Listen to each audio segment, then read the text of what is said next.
Hi guys! So I've talked kind of about this topic a little bit before in my boys wearing makeup rant video, which you can watch linked below. But today I'm talking specifically about gender in terms of children and children's clothes and toys, etc. So this is basically following an article I saw about John Lewis becoming the first UK retailer to remove gender labels from their children's clothing. I was so happy when I read this. Reading through the comments, there was a lot of backlash, angry comments from frankly misinformed old people. So I just wanted to talk about this and give my opinion and also some really important information and facts about this topic that I think people should really know and understand. The main argument that I saw from people tends to be things like saying that removing these gender labels is cruel for children. It's cruel to remove their gender, blah blah blah blah. And I think with this, people really need to understand that there is a difference between gender and sex.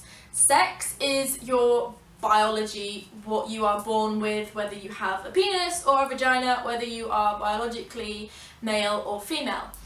Gender is a social construct. It is basically a list of ideas, interests, behaviours, attitudes, jobs, blah blah blah blah blah, that society assigns to each of the sexes. So like saying, okay, you have a penis, so you obviously are going to like blue and superheroes. So it's really important to understand and accept that when we say, you know, gender or say removing gender labels from clothing, it's not saying that a child is no longer a boy or a girl.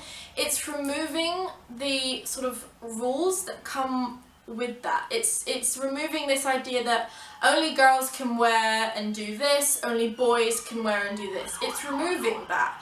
And to me, that is amazing. You know, having those rules in the first place is what's harmful, and I have evidence of that, which is the whole point of this video. I want to show that to you guys. That's the reason I call those people misinformed, because they are so stuck in their sort of mind that, you know, gender is some biological thing that everyone grows up with and needs, but it's not. And the proof is in the fact that it changes so much, and it has changed so much, and it's different within history and across different cultures. You know, men used to wear long hair, skirts, big robes, high heels, and now it's women who have long hair and high heels and skirts. It changes, and it's constantly adapting into a different social norm, and it's different across other cultures as well. So that straight away is proof that it's not some biological thing. You know, a boy is not born automatically loving trousers and hating skirts and pink and, you know, born to be a footballer or an electrician. And the same with girls. They're not born to love pink automatically and be girly. It's not something that they are born with, it's something that they are taught depending on where they live and who they are brought up by. And that's the really sad thing about it, because children do not have the choice for themselves. It's very much taught to them, chosen for them. And that is what I think it's really important to try and change, because that is doing more harm than good. And I just wanted to talk about why this is actually harmful, because a lot of people don't realise it. So basically there was a documentary on the BBC called No More Boys and Girls. It's a two-part documentary. I'll link it below. I think it's been re-uploaded to YouTube. If not, it's on the iPlayer. Basically, this is the main thing that shows how much gender norms and gendered toys and clothes, how it impacts both boys and girls negatively. And I think it's really important for everyone to understand that and learn about this, so they are aware of what these gendered toys and attitudes towards children are actually doing to them.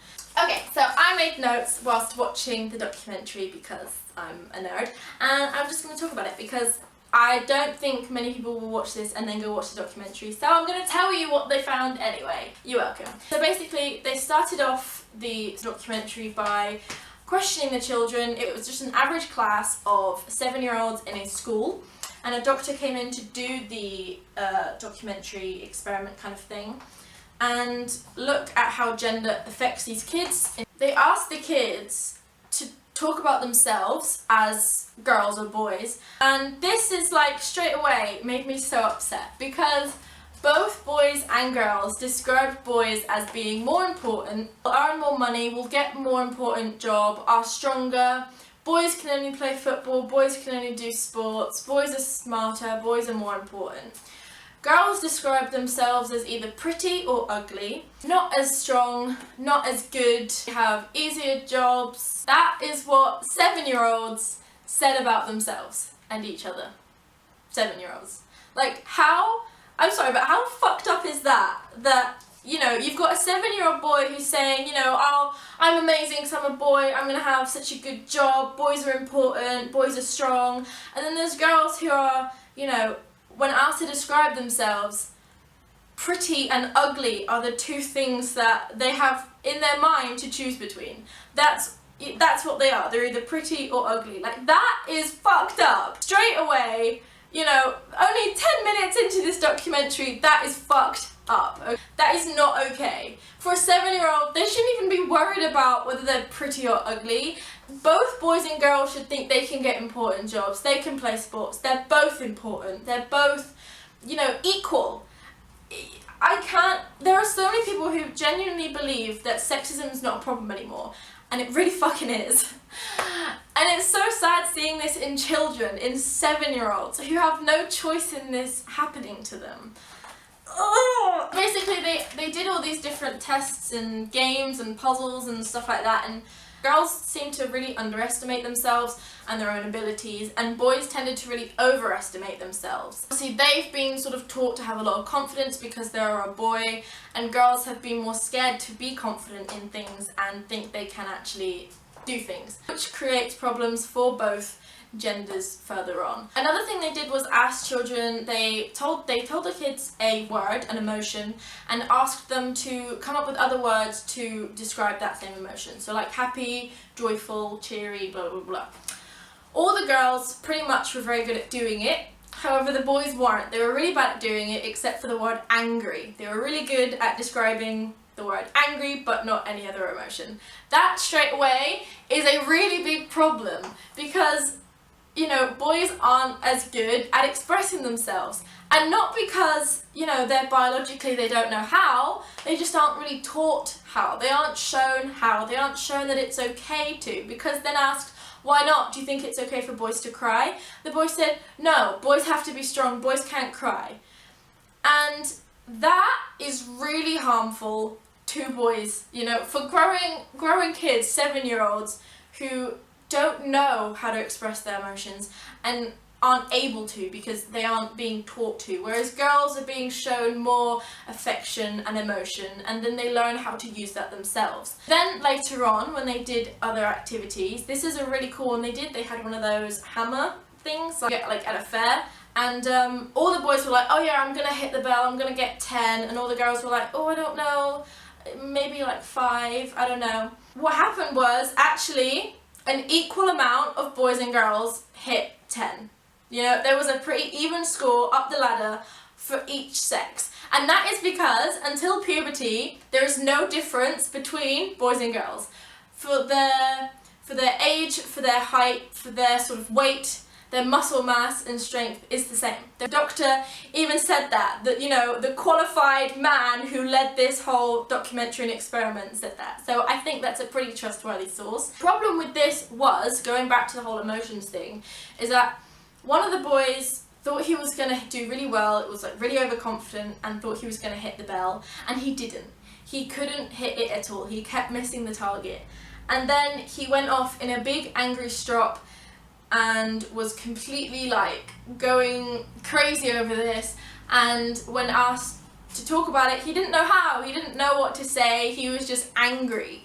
And seeing, you know, a 7-year-old boy in such distress over that, and literally saying he doesn't know how to express what he's feeling, that's worrying, that's really sad. Why would you want your son to feel like that and grow up like that because you think he's not allowed to cry or be emotional, and therefore he thinks he can't be emotional, he just has to be angry? That is why it's also harmful for boys to be like this, because it puts them up in this sort of, you know, level above girls that just isn't attainable for them or fair to say that, oh, you have to be stronger, you have to be better, you can't be weak, you can't show emotion. Because then if there is a boy who wants to be interested in other things, he feels like he can't, and that's not fair. So other things they did during this documentary to sort of challenge and change gender for these children were they gave them all toys but removed the sort of gendered packaging. So girls had, you know, like robot construction kits, boys had sewing kits and all this other stuff. And they had no initial idea of what gender it was made for because there's no packaging on it. Because, you know, we all know from adverts and looking around in shops that things that are made for girls are pink and have girls all over the packet, and things that are made for boys tend to be blue or red and have boys all over the packet. So that, you know, as a child, you see what you see yourself on and you think that's for you. And as a parent, you see what's on it and you buy that for your kid. And a lot of parents would not dare buy anything that is not in that section for their child. The result was that the kids loved it. You know, there was boys that loved the sewing kit and he wants more of them, and there were girls that absolutely loved doing the robot kit. And I think that's another thing that really needs to change, is that girls tend to be bought a lot more sort of soft toys like dolls. Boys get more sort of puzzle things and skill-based things like construction, and that's the only sort of reason there is for a boy growing up to be better at something than a girl, because the toys he's been given has given him more practice too. So if you want to know the rest of the stuff they did in that documentary, because honestly I did find it really interesting and really amazing to watch and I definitely recommend it, you can go watch that. But I'm just going to go now to what they found at the end of it, after all these different things that they changed and helped the kids with, what the results were. So, for the results, at the start of term, there was an 8% difference in self-esteem levels between girls and boys. Encouragingly, it's now only 0.2%. No girls now describe themselves as ugly, opting instead for words like unique and happy. Boys' pro-social behaviour, that's their kindness to others, is up by 10%. And their ability to identify emotions has improved. Girls' self-motivation has shown an increase of 12%. And the girls were an incredible 40% more accurate when asked to predict their scores before a test. One of the biggest changes we've seen is in the boys' bad behaviour, which has gone down a whopping 57%. I think it's better to express yourself than getting angry. And finally, the tangram puzzles that test spatial ability. After just 2 weeks of practice, we found that the top 10 pupils are now 5 boys and 5 girls. So overall, all the children were happier, the girls were more confident, the boys were able to express themselves more and were calmer and more well behaved. Why would you not want that for every child? Why would you not want your daughter to be confident and feel she is just as good and strong and smart and able as a boy, as her brother, as a classmate, you know? And why would you not want your son to be able to express himself and to be happy and not feel angry and constrained? It may seem like, you know, what's that got to do with gendered clothes, but when you're separating them, just look at what is actually on children's clothes. Like, I worked in a department store and I walked past the children's clothes all the time, okay? And the girls' clothes were constantly covered in flowers, in unicorns, in slogans like pretty princess and cute. And then the boys were covered in things like superheroes and action figures and, you know, science stuff and rockets.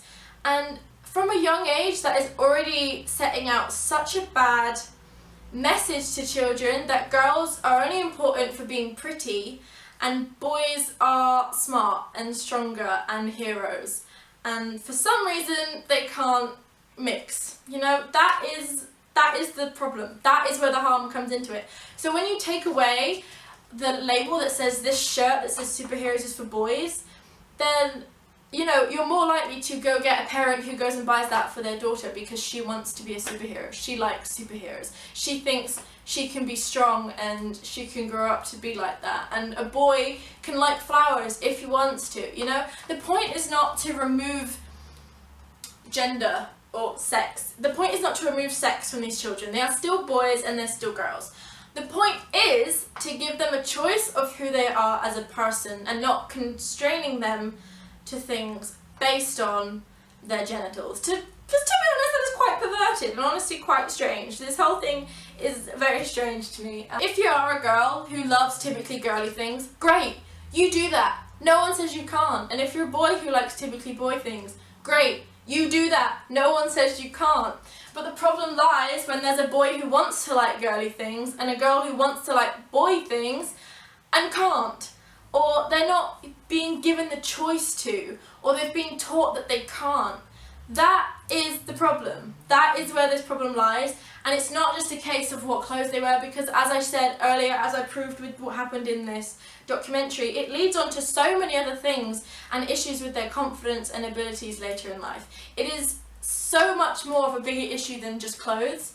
So I really, you know, support John Lewis in doing that, and I hope other shops and parents, you know, follow along with it. And yeah, in terms of the whole, like, what about shapes and cuts, as I said, boys and girls' bodies before puberty are pretty similar. They're both pretty just straight. If there's a size difference, then they need a bigger or smaller size, but their bodies, you know, they haven't grown hips or boobs yet, or big bulky shoulders. There's no sort of necessary reason for them to be different. Just get the size that fits them. I mean, it's really that simple, to be quite honest. I ramble a lot, but I just really wanted to talk about this because it's really important to me, and I hope it was understood in some way. And thanks for listening. If you did, I doubt any of you got this far, but if you're still here, then hello, thank you. I appreciate it. Subscribe if you want to, give this video a thumbs up, let me know what you think in the comments, and see you in my next video.